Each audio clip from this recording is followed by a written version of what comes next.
Diversification alimentaire, 10 conseils pour bien débuter.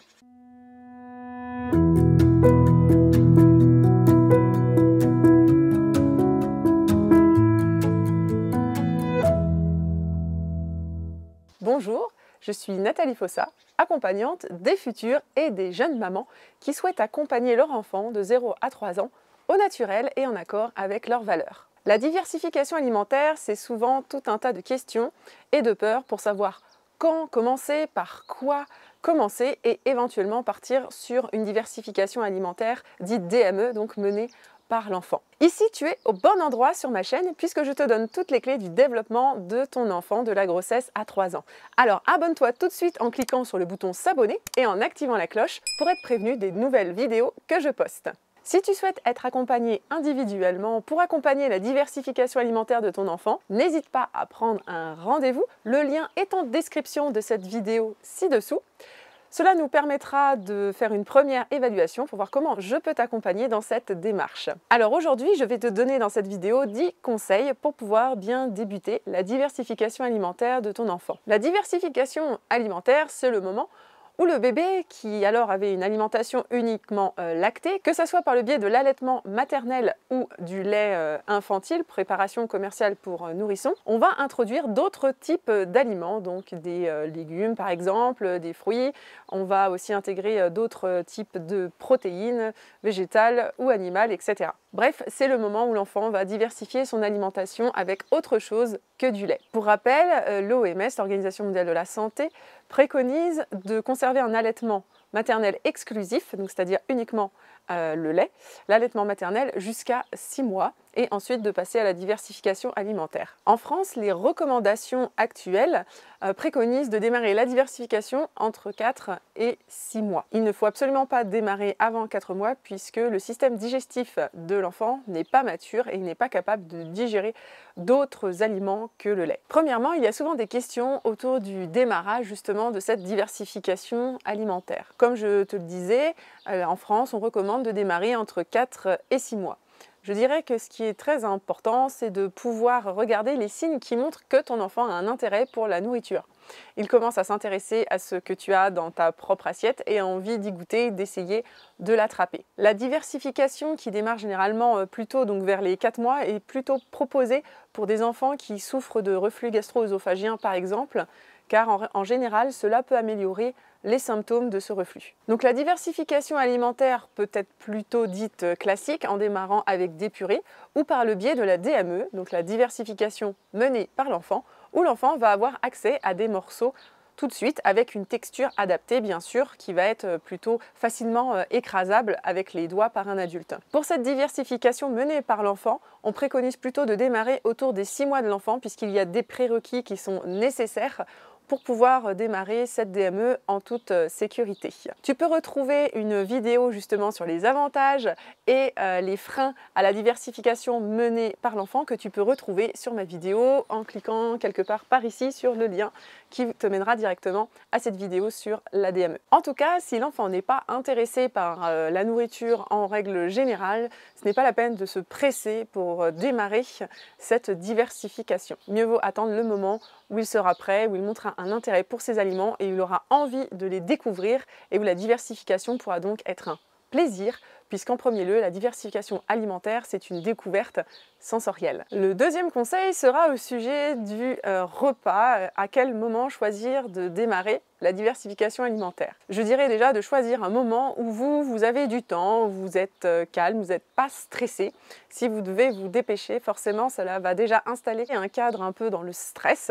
Alors on va éviter du coup ce type de moment. On va préférer un moment où on a du temps. Donc par exemple, démarrer le week-end ou pendant les vacances. Et on va préférer démarrer par le déjeuner puisqu'on n'aura pas d'interférence après avec le coucher du soir, on va se sentir pressé de terminer le repas. Et puis il y a un autre avantage également, c'est en cas de réaction allergique, il sera beaucoup plus facile de réagir bien en journée quand tout le monde est encore éveillé que la nuit, de même que pour avoir accès aux professionnels de santé si c'était nécessaire. La troisième question qui se pose également assez régulièrement, c'est autour des allergènes. Donc concernant les allergènes, les recommandations ont également évolué puisqu'avant on décalait l'introduction des allergènes vers 8-9 mois. Aujourd'hui, on peut démarrer l'introduction des allergènes dès le début de la diversification alimentaire.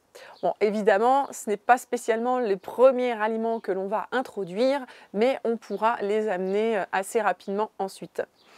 Ce qu'il faut surtout, c'est ne pas introduire plusieurs allergènes en même temps, de sorte que l'on puisse repérer l'aliment qui pourrait poser problème si tel était le cas. On recommande également de proposer plusieurs fois de suite cet aliment pour pouvoir repérer, détecter une allergie, car celle-ci ne se produit pas forcément lors de la première exposition à cet allergène. Le quatrième point, par quoi on va démarrer ?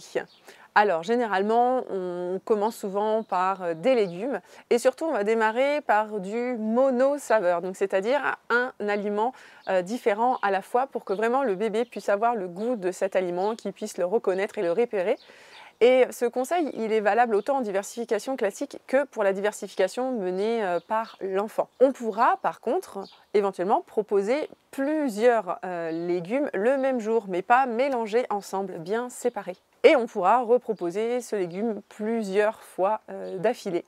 De la même façon, si un aliment n'est pas tout de suite accepté par l'enfant, qu'il n'a pas envie d'y goûter, eh bien on a montré qu'il fallait aller jusqu'à une dizaine de fois à le proposer pour vraiment s'assurer que l'enfant n'aimait pas et n'en voulait pas. Au fur et à mesure des présentations de cet aliment, si l'enfant n'en a pas voulu les premières fois, il va pouvoir s'y familiariser et l'accepter et le goûter. Enfin, on va éviter de démarrer par des aliments qui sont difficiles à digérer, comme par exemple les choux qui peuvent donner des gaz et donc des inconforts digestifs. Le cinquième conseil concerne le gras. Il faut absolument en apporter à votre enfant car cela lui est vital.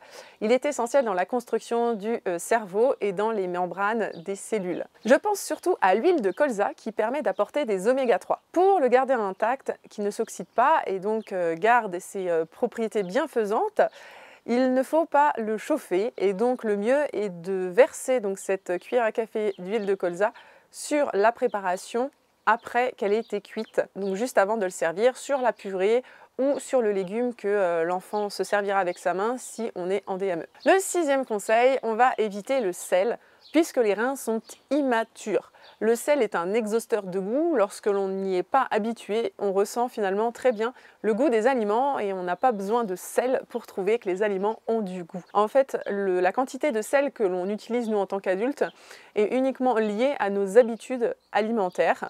Et si l'on réduit cette quantité de sel, finalement, on ne verra pas vraiment de différence en termes de goût, en termes gustatifs, par rapport à un aliment qui a beaucoup ou moins de sel. Donc on va vraiment éviter de servir un plat qui a été cuisiné pour nous, où on aurait rajouté du sel. Si on veut cuisiner pour toute la famille le même plat, dans ce cas, on salera à la fin pour pouvoir adapter la quantité de sel ou l'absence de sel en fonction des membres de la famille.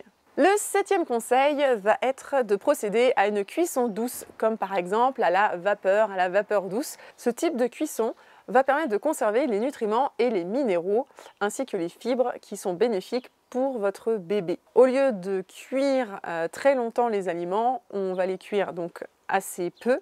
Et par contre, pour la préparation de la purée, ils seront mixés, donc de toute façon, ils resteront digestes pour l'enfant. Et pour la DME, c'est la même chose.